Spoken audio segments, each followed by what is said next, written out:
Hello mga kapiso. So, welcome back sa ating YouTube channel.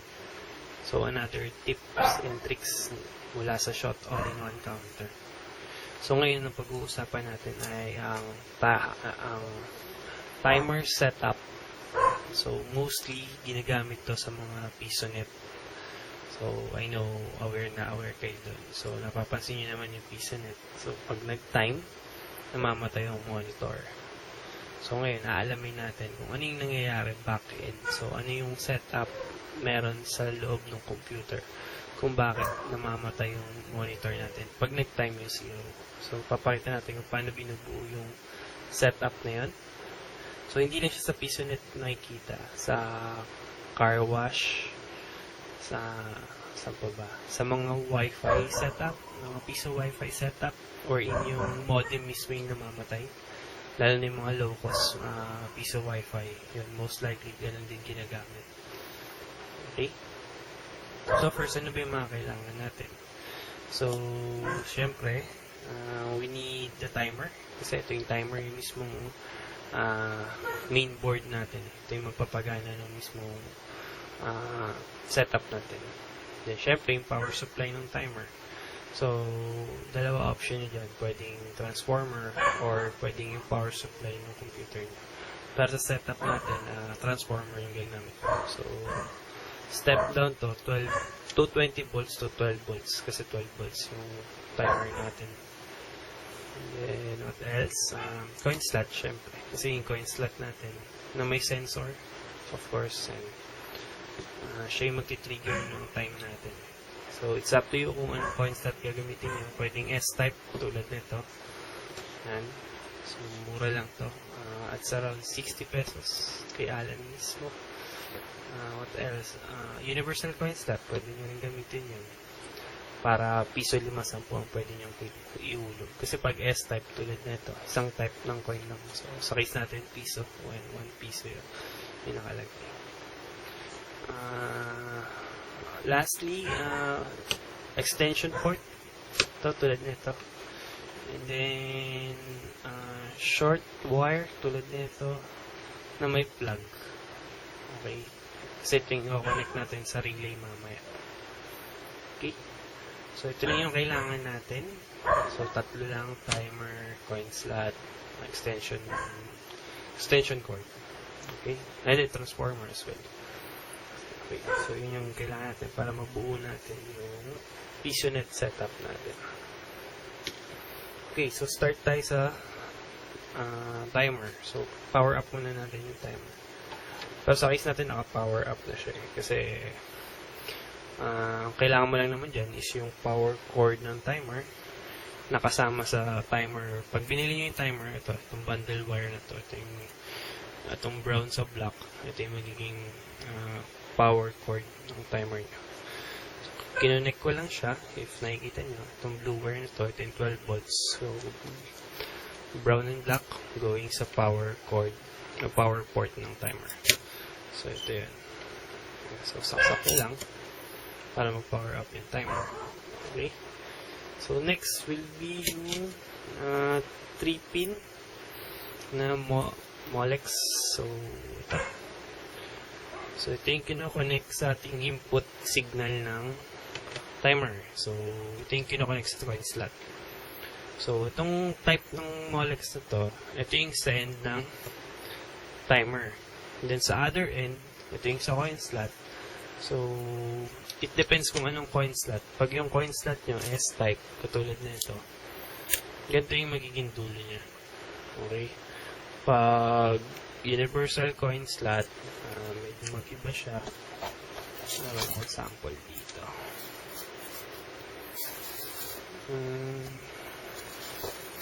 Ito.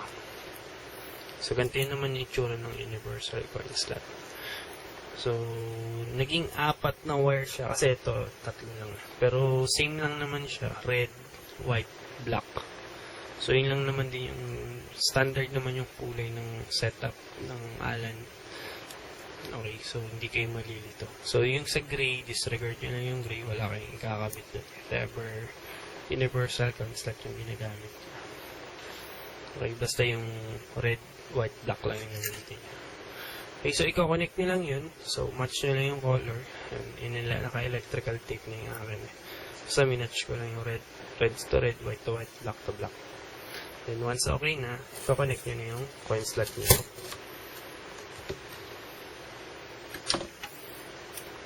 So, ito yung coin slot ko. Patabi ko na siya dito. Then, ito yung cord natin. So, kabit lang natin siya sa piso port ng timer. Which is yung, ito, yung first spark. Okay? And then, kasi yung second part, kaya nung sabi ko sa una nating video, ito yung para sa 5.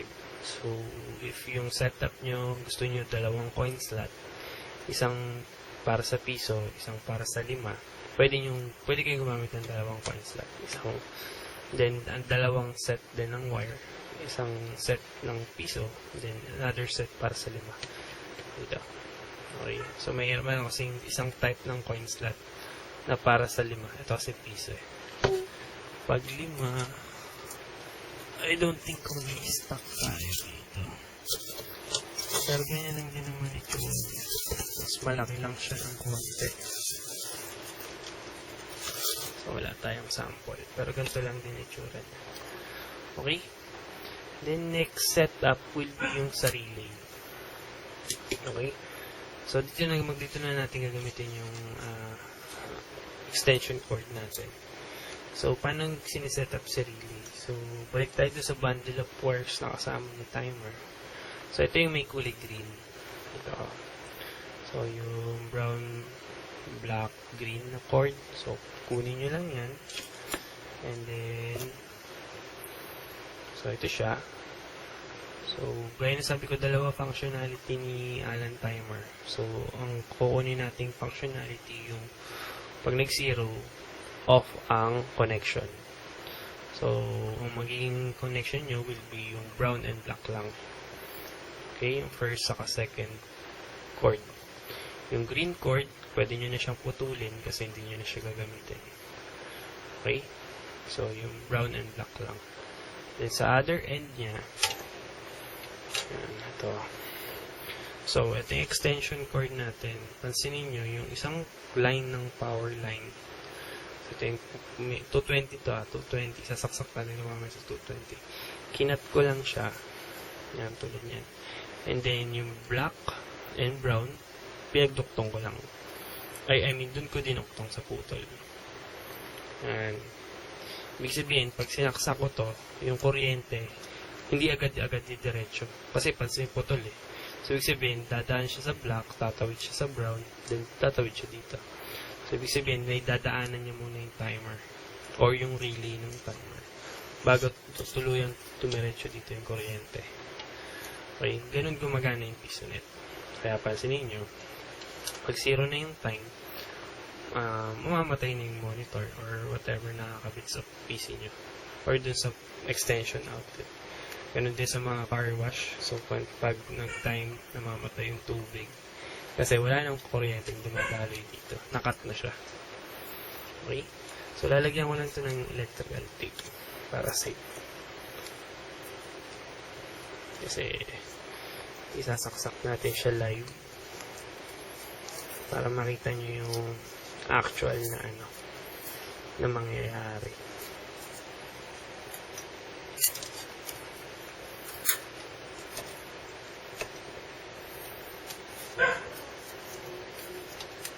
Okay, yan. Naka-tape na siya.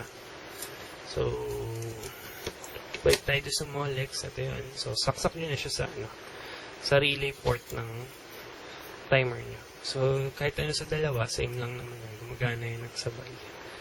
So, pwede nyo sa isa saksak.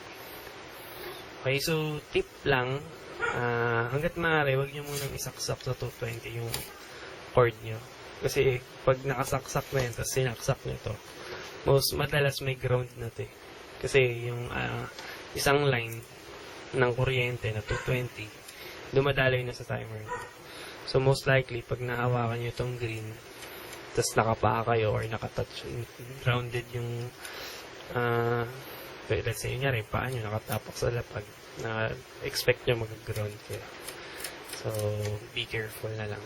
So, ayan, nakasaksak na. Ito yung port natin. Ito yung cord na power plug natin na i-connect natin sa 220, which is ito. Yan, sasaksak ko na siya.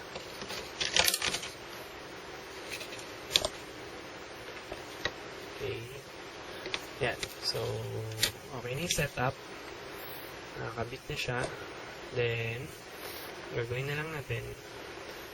Hahanap tayo ng sample ng electronics. So, let's say, itong may ilaw ako dito sa taas. Hindi siya makita. Ibababa ko na lang itong ilaw. So, ito yung plug niya. So, pansinin nyo. Pag sinaksak ko siya sa plug or sa outlet, patay pa rin siya. Yan. Even though nakasaksak naman na yung other end natin dito. So, kasi gumagana na yung concept, yung timer. So, remember, kinat natin yung wire wherein isang line lang yung active, then yung another line putol. Kasi tumatawid siya sa timer. Remember? So, ito. Yan. Yan yung black and brown wire. Siya yung tumatawid papuntang timer. Okay? That's why off pa rin yung ano nyo. Yung what do you call that? Appliance yung nakakonect sa outlet ng timer. So, in my case, ginamit ako ng ilaw. So, pwede nyo siyang parang pwede natin siya i-represent as monitor. Yan. Nag-sign ako off pa.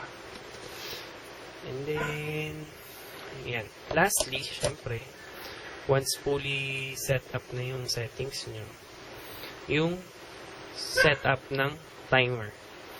So, sa case nyo, for example, gusto nyo, every hulog 6 minutes. So, set nyo yung timer nyo.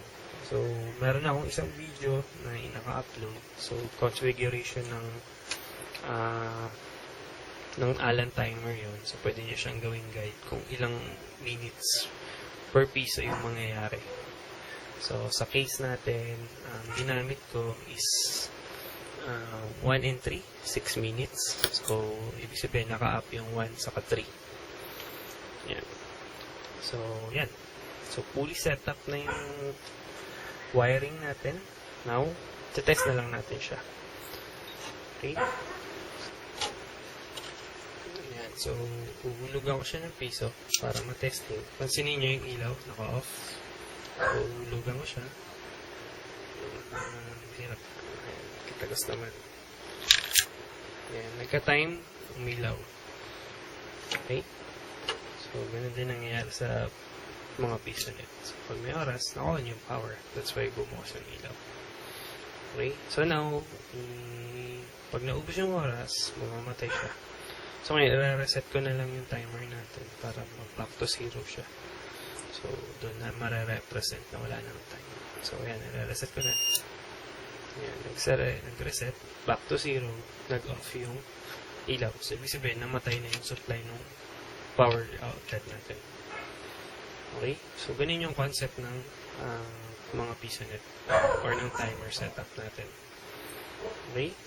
So, maraming bagay nyo siya pwedeng i-apply. It's up to yung saan. Okay? So, by the way, hindi lang naman siya ginagamit sa mga power outlet. Pwede nyo rin siya gamitin sa mga ground. Yeah, for example, sa PlayStation 2, pansinin nyo doon, di ba? Pag nag-time, ang namamatay yung controller. Kasi yung ground ng controller, doon nakakonect yung timer. Ganun din yung concept, nakakat yung ground, nakakonect sa timer. So, that's why pag nag-off, or pag nag-0 yung time, mamamatay na yung timer niya. Okay? So, I hope may natutunan kayong bago. So, if yes, comment lang kayo. If may question, comment lang din. So, share nyo itong video para marami tayong matulungan. So, thank you. God bless all.